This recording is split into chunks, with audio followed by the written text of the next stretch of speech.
Hola, buenos días a todos y gracias a los organizadores de la clínica alemana para darme la oportunidad de hablar de los últimos avances en la enfermedad de Duchenne.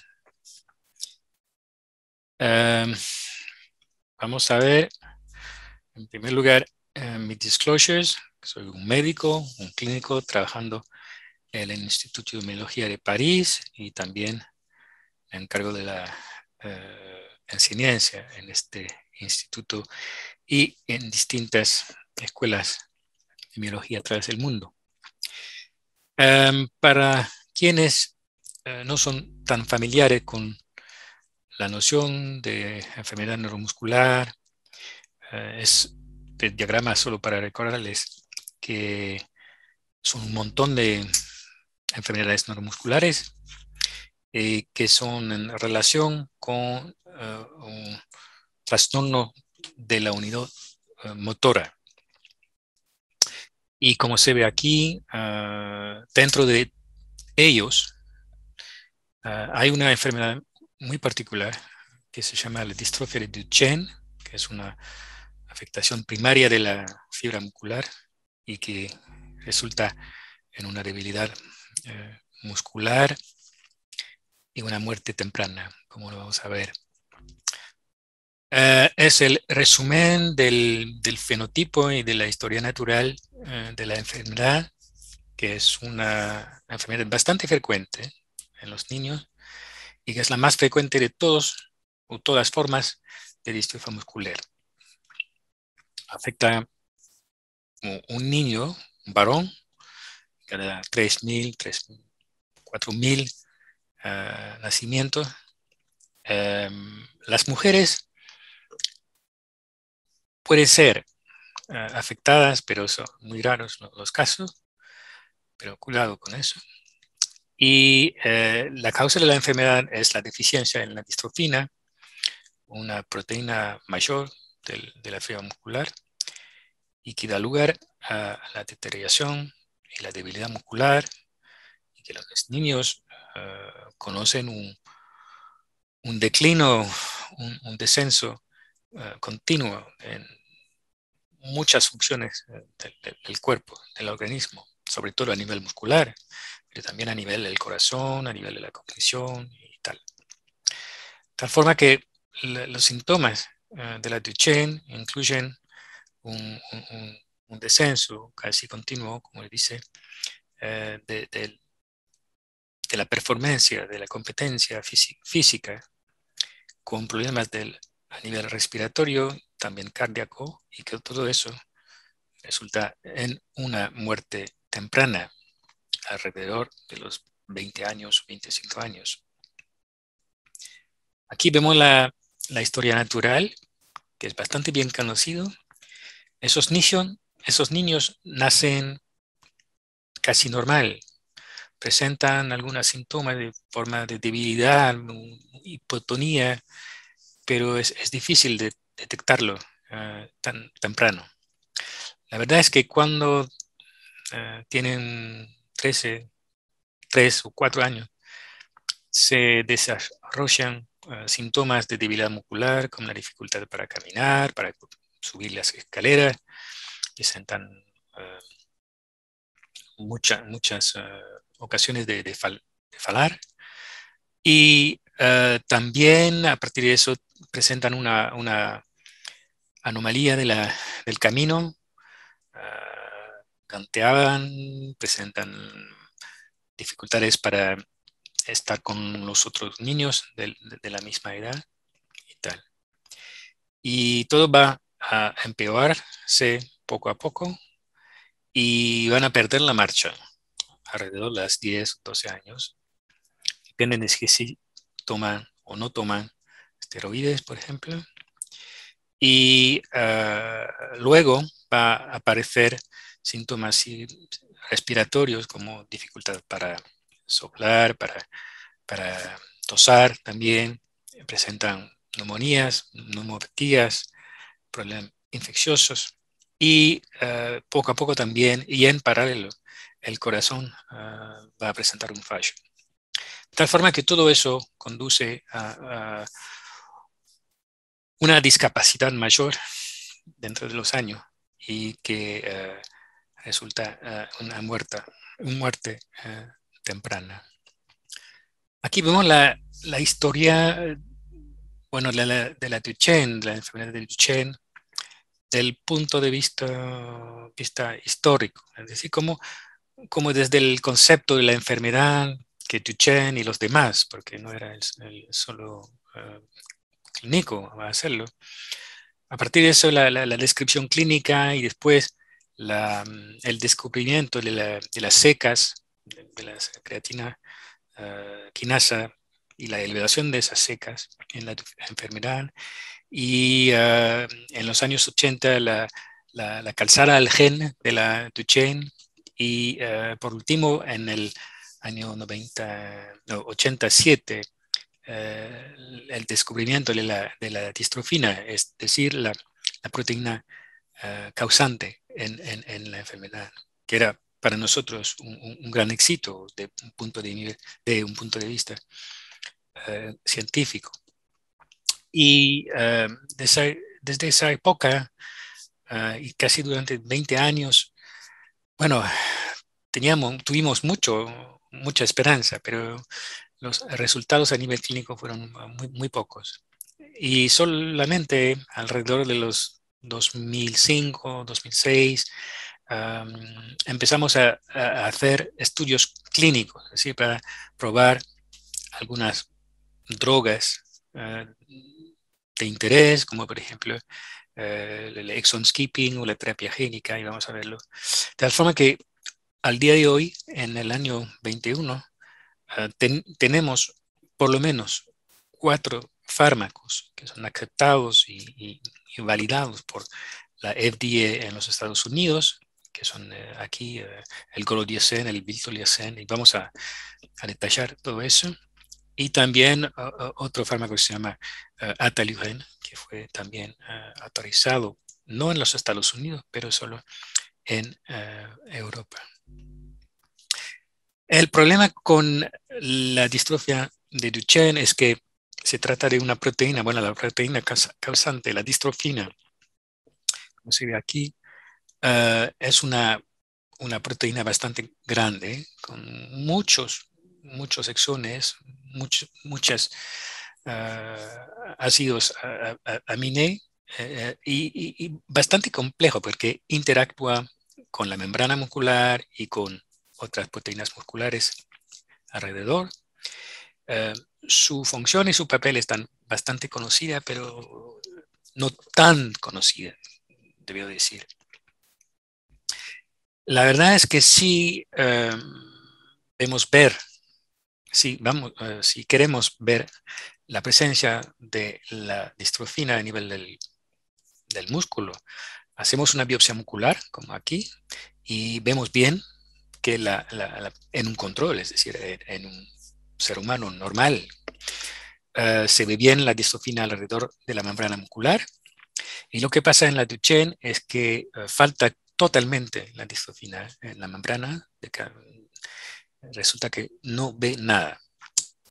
Hay también una forma más leve de la deficiencia en distrofina que se llama la enfermedad de Becker, la distrofia muscular de Becker, donde la ausencia de distrofina no es tan marcada. Puede ser en mosaica o puede ser solo débil. De tal forma que nosotros nos gusta bien el concepto de distrofinopatía, es decir, que son enfermedades ligadas a la ausencia completa o incompleta de la distrofina en la fibra muscular. Y por supuesto, el paradigma es la Duchenne, donde hay una ausencia total, pero se sabe bien que hay un continuo de fenotipos relacionados a la deficiencia según el nivel residual de la proteína, de tal forma que se habla de, por ejemplo, bueno, de Duchenne, por supuesto, aquí, de Becker, por supuesto, aquí, y de formas oligoasintomáticas. Y son un continuo. Es decir, que a veces hay muchas fibras que exprimen la distrofina y que, por supuesto, es una distrofinopatía. Una buena noticia es decir que en la vida real, cuando se estudia el tipo de proteína que el organismo necesita para sobrevivir y para mantener la función del músculo, solo una cantidad bastante leve de distrofina es necesaria. Por ejemplo, este estudio francés en la cual demostramos que sí, con 5%, el 5% o el 10% de la capacidad total de distrofina es suficiente para mantener un músculo bastante funcional. Es decir, que a nivel terapéutico, si se consigue uh, procurar al músculo esa cantidad de distrofina, podría ser suficiente para mantener la función. Otra cosa, como se sabe bien, las mutaciones en el gen de la distrofina, el gen DMD, son muchas, de distintos tipos. El grupo de lesiones y de duplicaciones son los más frecuentes, como se sabe, pero también hay un 10% o 15% de los casos donde encontramos mutaciones nonsense, de tipo nonsense, es decir, que puede ser un stop codon que para la producción de la proteína.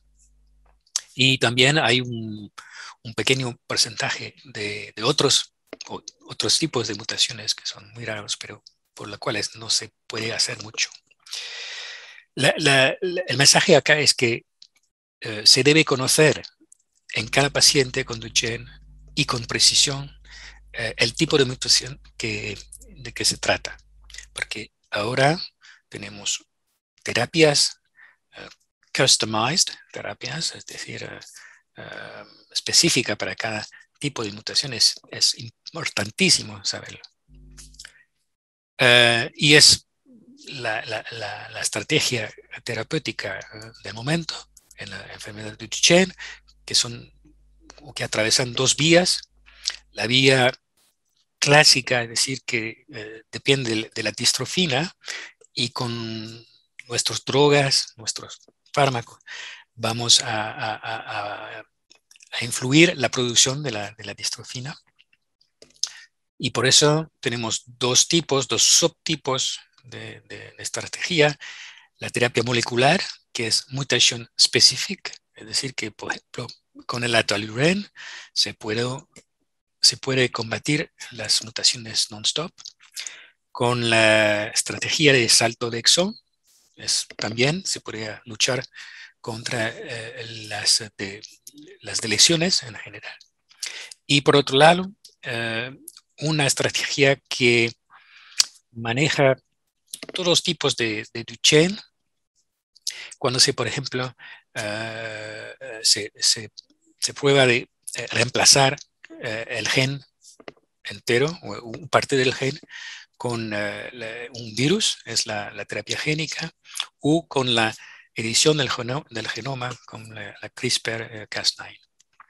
Y del otro lado tenemos otros tipos de fármacos o de drogas que no se importa de la producción o de la reparación del gen, pero solamente de las consecuencias patofisiológicas de la enfermedad, y para eso se puede combatir con los corticosteroides y los demás.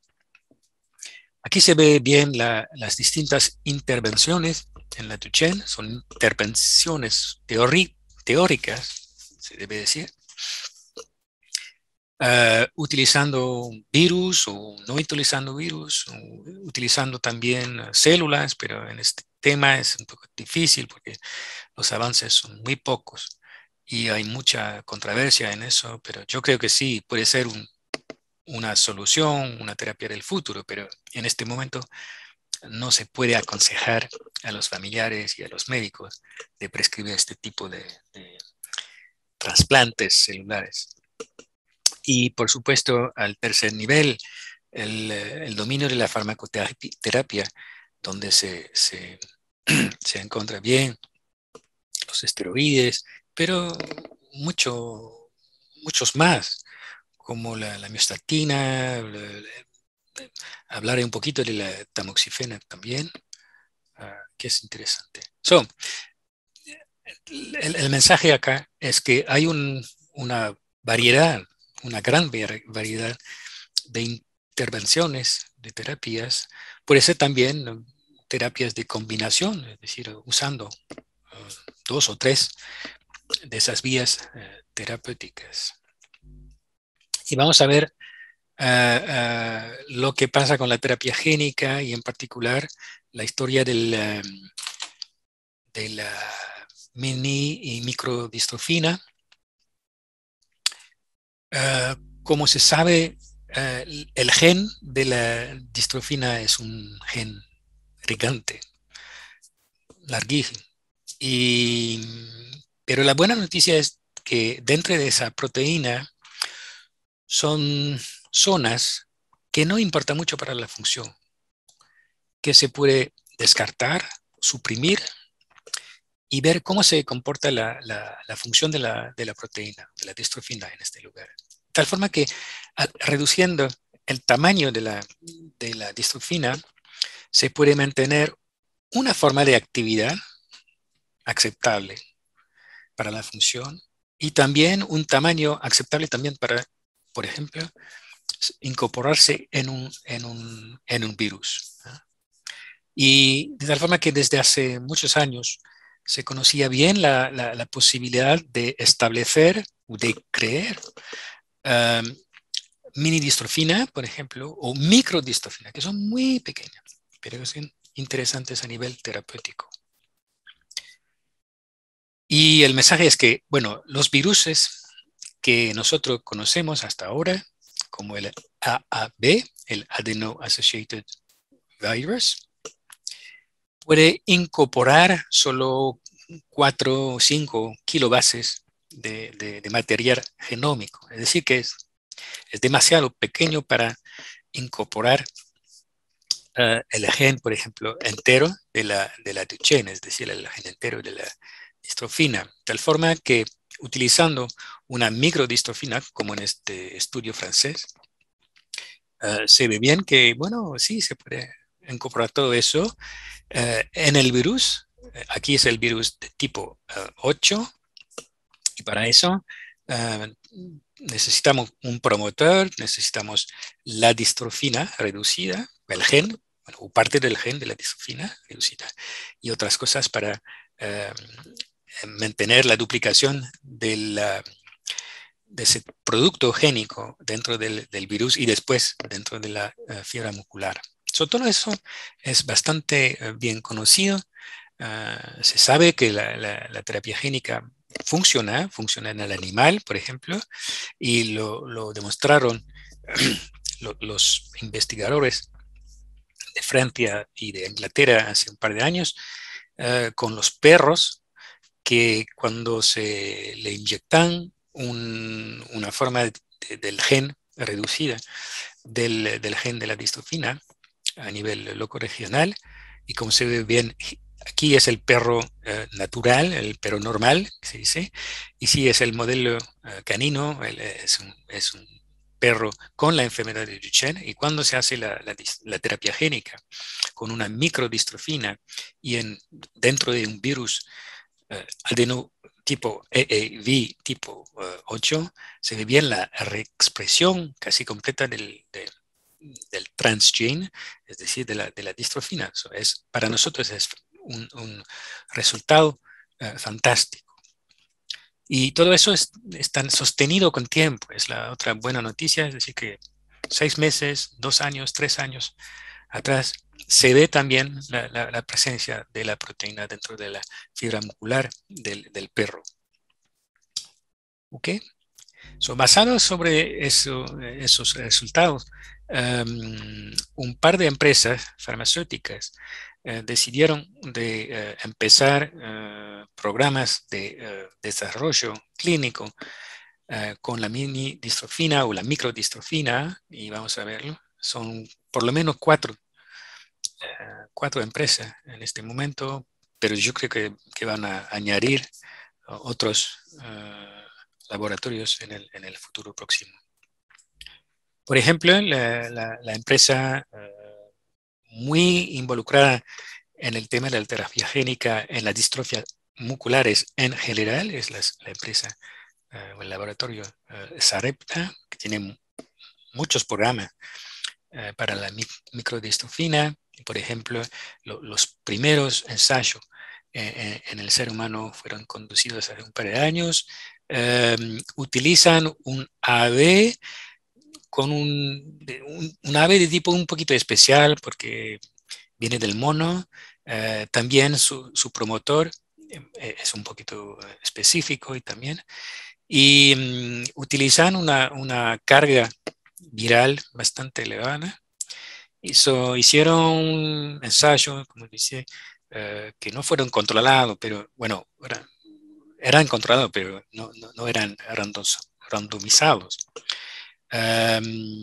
Y en este tipo de protocolo debe acordarle que utilizamos solo una inyección, ¿okay? Es un one shot, con intravenously single shot.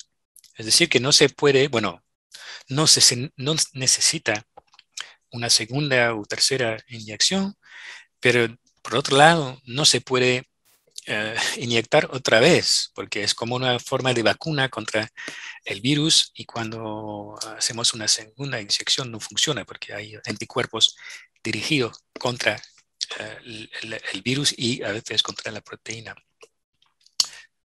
Y para eso y para valorar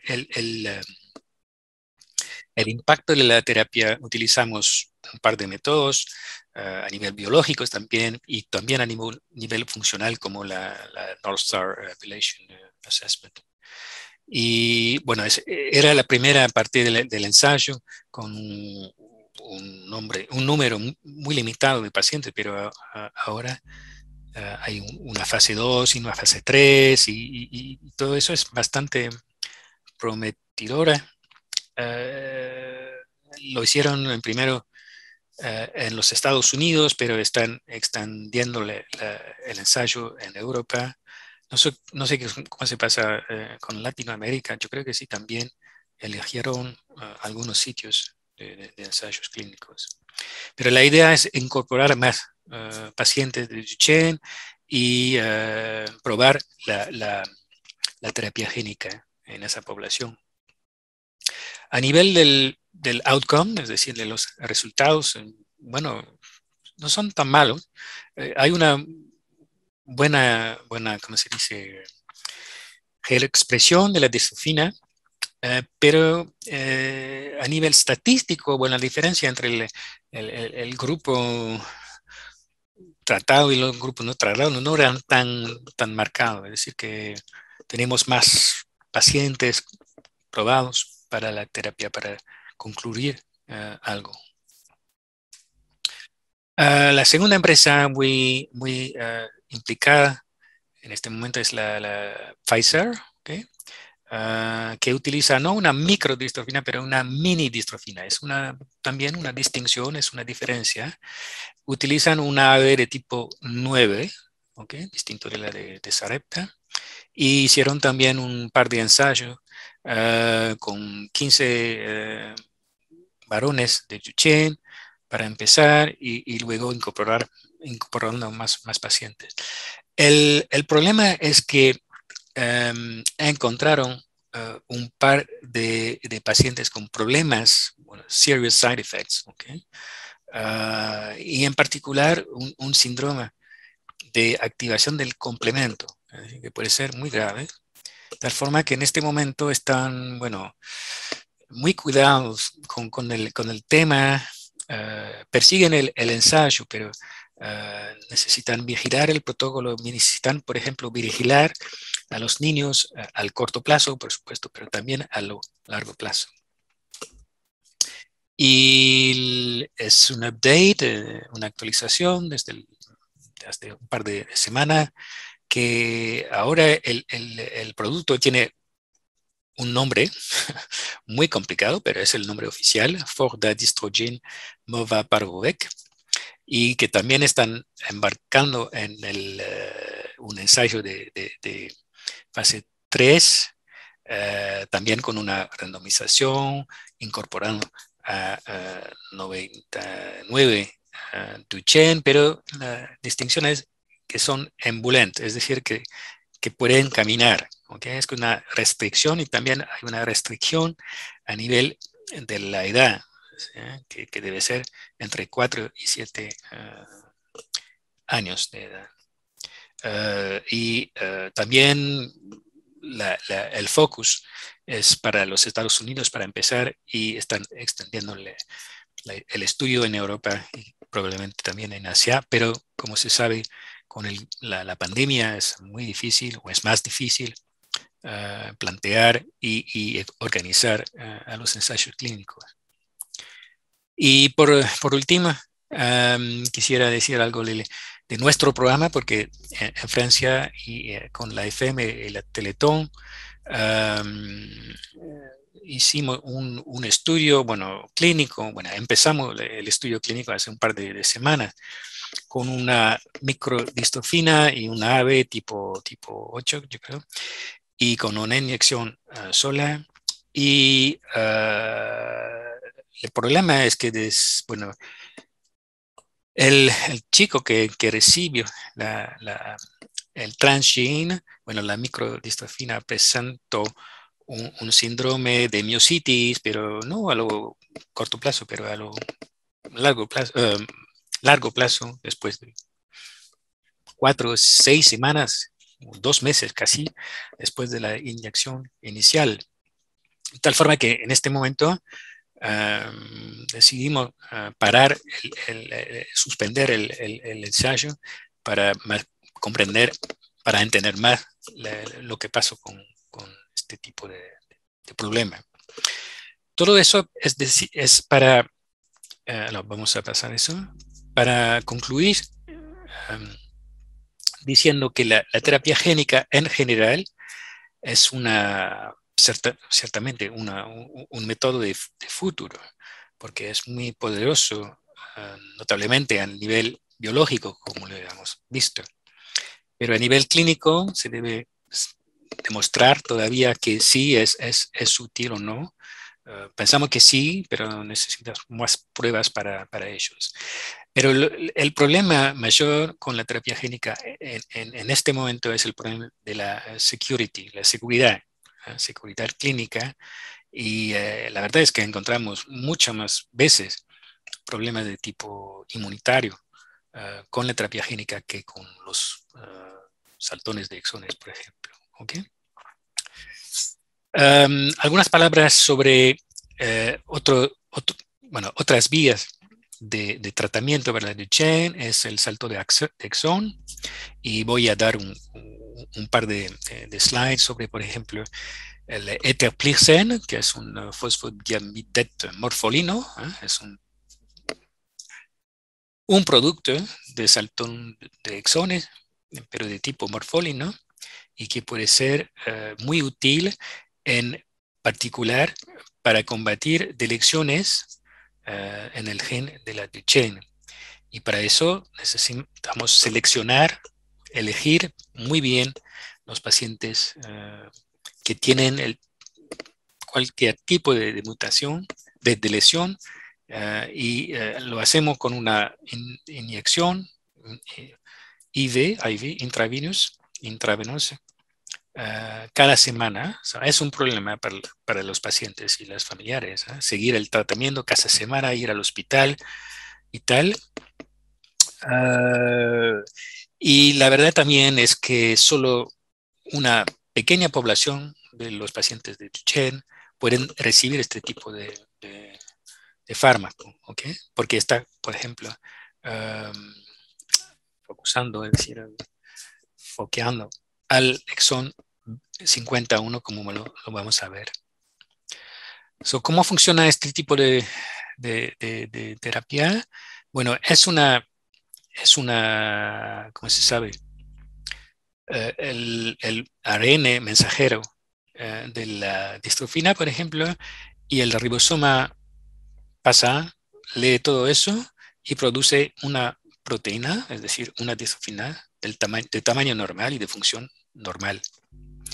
¿Ok? Cuando, por ejemplo, el paciente tiene una delección del exón 49 hasta el exón 51, se pasa lo que se llama una disrupción del cuadro de lectura, de tal forma que el ribosoma, bueno, produce algo, pero es incompleto, es unstable y no funciona. ¿Okay?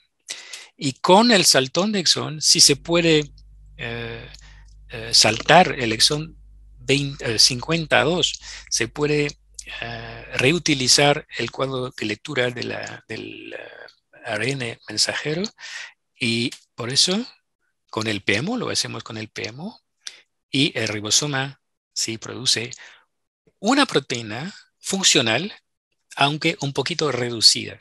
¿Okay?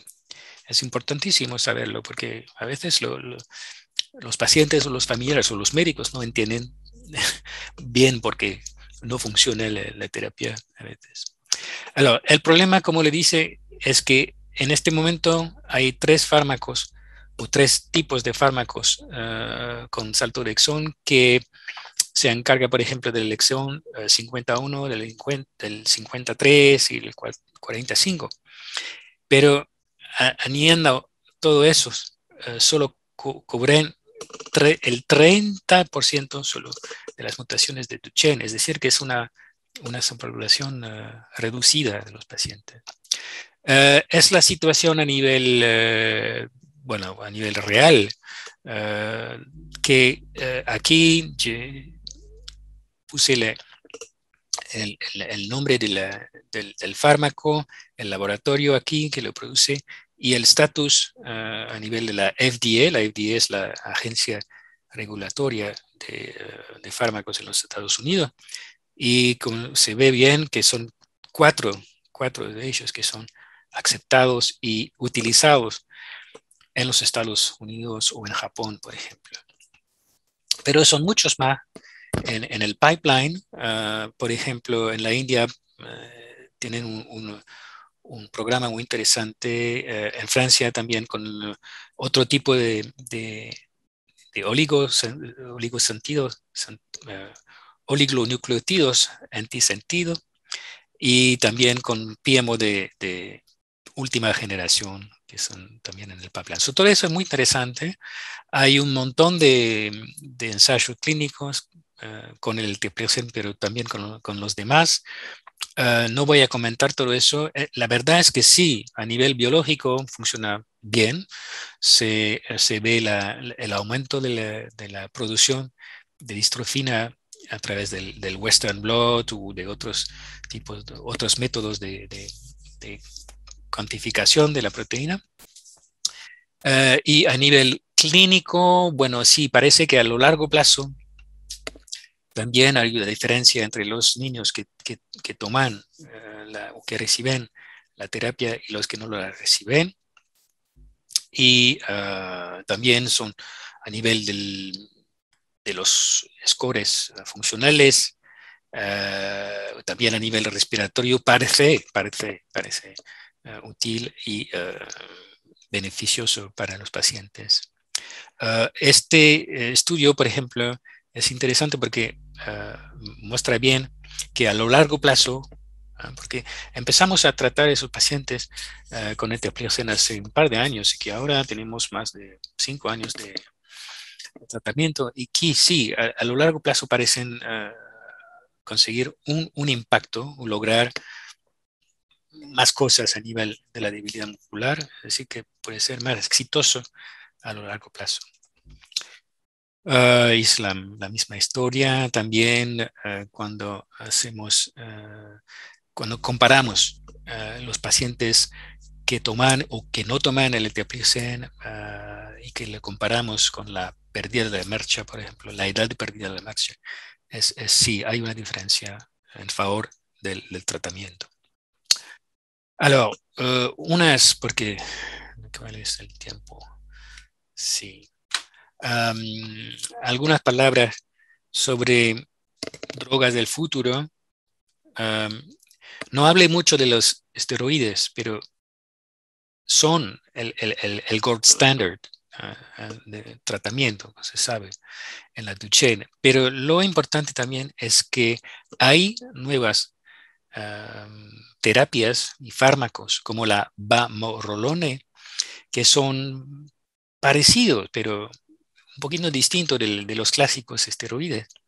Y hay una revista muy interesante de hace pocos meses, cuando vemos bien las diferencias entre los glucocorticoides clásicos y la vamorolone, que tienen los mismos efectos a nivel de la inflamación y todo eso, pero con mucho menos